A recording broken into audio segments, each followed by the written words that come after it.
mempresentasikan hasil materi kami mengenai video ini tentang misi dalam Perjanjian Lama dan keterlibatan bangsa Israel dalam penyebaran iman terhadap bangsa lain. Namun, seperti pepatah mengatakan, tak kenal kata sayang. Kami akan memperkenalkan diri kami. Perkenalkan, nama saya Noverlina Zendrata. Nama saya Indri Purnama Putri Harefa.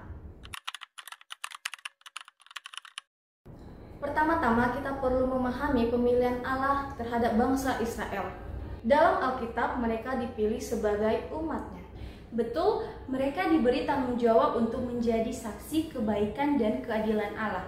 Kita dapat lihat di dalam kitab Yesaya bagaimana bangsa Israel dipanggil untuk menjadi cahaya bagi bangsa-bangsa lain.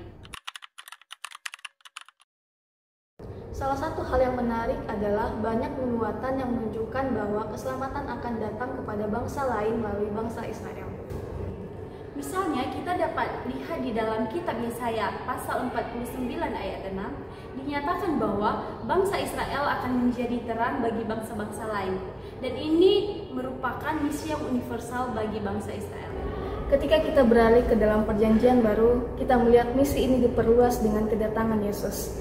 Ya, di dalam Matius pasal 28 ayat 19 sampai 20, Yesus menginstruksikan murid-muridnya untuk pergi dan memberitakan Injil kepada semua bangsa. Ini adalah perintah global. Jika kita lihat dari peran gereja awal terdiri dari orang-orang Yahudi dan orang-orang non-Yahudi. Mereka memainkan peran penting dalam penyebaran Injil. Mereka pergi ke berbagai daerah untuk mengabarkan firman Tuhan. Mereka juga mengajarkan orang-orang tentang kebenaran Injil dan mengajak orang-orang untuk percaya kepada Kristus Tuhan. Ada salah satu tokoh dalam Perjanjian Lama yang akan kami bahas mengenai janji Tuhan kepada Yunus dan dampaknya terhadap misi. Seperti yang kita ketahui bahwa Nabi Yunus adalah seorang nabi yang diutus oleh Tuhan untuk pergi ke satu kota, yaitu kota Niniwe, yang dimana di kota tersebut terdapat orang-orang yang dipenuhi dengan dosa. Namun, Yunus melarikan diri ke Tarsis dan menaiki sebuah kapal, tetapi Tuhan mendatangkan badai besar.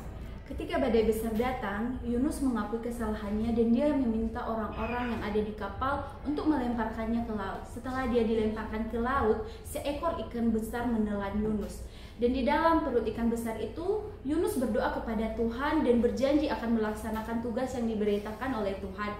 Dan Tuhan pun mendengarkan doa Yunus dan memberikan Yunus kesempatan kedua. Setelah diselamatkan, Yunus pergi ke kota Niniwe dan memberitakan Injil kebenaran di kota tersebut. Anehnya, orang-orang di sana itu menerima kabar tersebut dan kemudian bertobat. Ini menunjukkan bahwa kesempatan kedua tidak hanya terjadi kepada Yunus, tetapi terjadi kepada seluruh bangsa. Melalui kisah Yunus mengajarkan kita tentang pentingnya ketaatan dan pengampunan. Tuhan memberikan kita kesempatan untuk kembali di jalannya. Dalam hal bermisi, kita harus berani mengajak orang untuk bertobat dan kembali ke jalan Tuhan. Seperti halnya Yunus yang berhasil mengajak bangsa Israel untuk kembali ke jalannya Tuhan. Mari kita ingat bahwa setiap orang berhak mendapat kesempatan kedua. Teruslah berusaha dalam misi kita. Demikian materi yang bisa kami paparkan melalui video ini. Semoga bermanfaat. Tuhan Yesus memberkati.